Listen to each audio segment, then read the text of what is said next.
On a May morning, sea breeze stirred the lace curtains. Henry stood by his new home's window, gazing at the blue Mediterranean. It had been 3 days since he left England. Can I really start a new life here? His words scattered in the wind. At 65, was it right to leave everything behind and come to Portugal? Doubt crept into his heart. He walked down stone steps toward the beach. A black bird sat on a rock. It was a crow, but not an ordinary crow. It didn't fly away as Henry approached. Instead, it tilted its head and looked at him.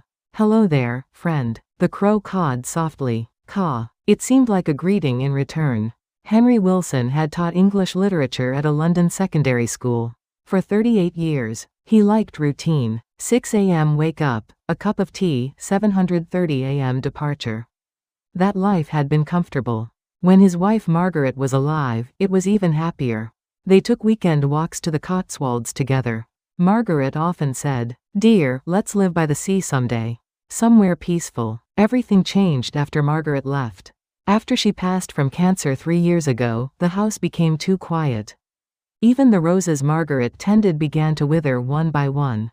After retirement, the London terrace house felt empty without her. So he decided, he would move to the seaside village Margaret had dreamed of. He chose this small Portuguese fishing village for simple reasons. It was quiet, overlooked the sea, and most importantly, it was a place Margaret would have loved. The crow suddenly flew onto Henry's shoulder. Rather than startled, he felt curious. "You're quite special, aren't you?" The crow cawed again, as if answering. That afternoon, Henry visited the village shop. The owner was a man in his 70s. "Ah, you must be the new resident."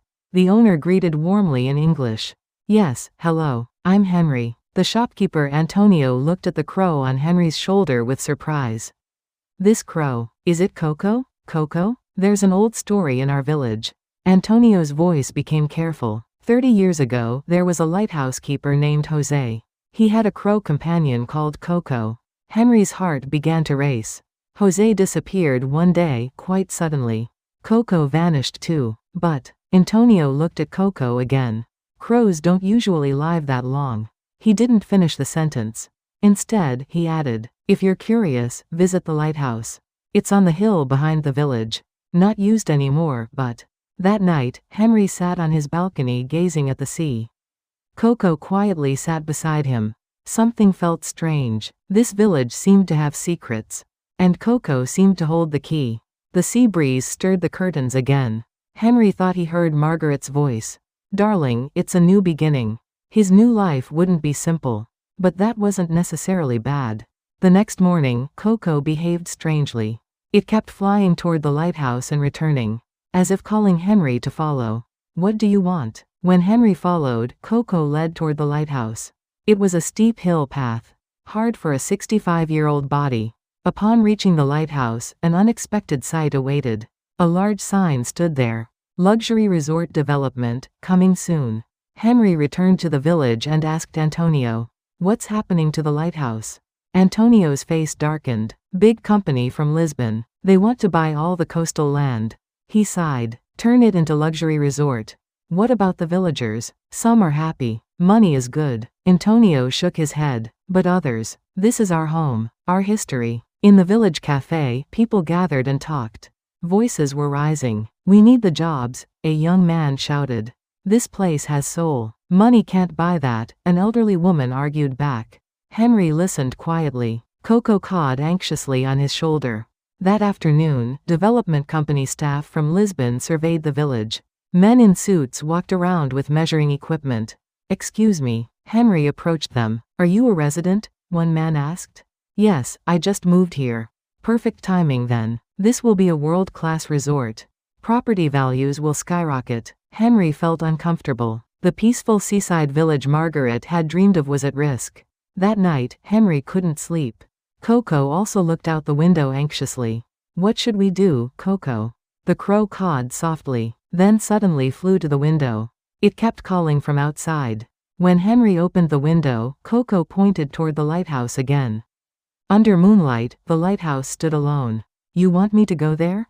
Something important seemed to be there. But it felt too big to handle alone. A greater resolve was needed. 2 days later, the situation became more serious. The development company made an official offer to the villagers. The compensation was larger than expected. A village meeting was held in the community center. Henry attended. The atmosphere was tense. 10 million euros for the entire coastal area. The development company representative announced. Villagers murmured. It was big money. My family has lived here for 5 generations, Manuel. An elderly fisherman stood up. This is not just land. This is our life. Manuel, be practical, a young shopkeeper said. Our children need a future. Money can give them education, opportunities. Henry sat quietly. He felt it wasn't his place as a newcomer to interfere. After the meeting, Antonio approached Henry. What do you think? I don't know. It's not my place to say. But you live here now. This affects you too. Henry couldn't answer. He wondered what Margaret would have said. That night, Coco urged him to go to the lighthouse again. This time more urgently. All right, let's go. Henry took a flashlight and followed Coco outside. Upon reaching the lighthouse, something surprising happened. The lighthouse door was open. It had been locked for 30 years. Inside were an old desk and chair. Dusty but showing signs of recent use. Coco pecked at a desk drawer. When Henry opened it, there was an old diary. José's diary? He opened the first page. It was in Portuguese, but some English words were visible. The secret, village, protection. Then footsteps were heard outside. Someone was coming. Henry pocketed the diary and left through the back door with Coco. His heart was racing. Walking home, he thought this diary might hold clues to save the village. But he couldn't read Portuguese. How can we solve this, Coco? It felt hopeless, but he couldn't give up. He wanted to protect this beautiful village Margaret had dreamed of.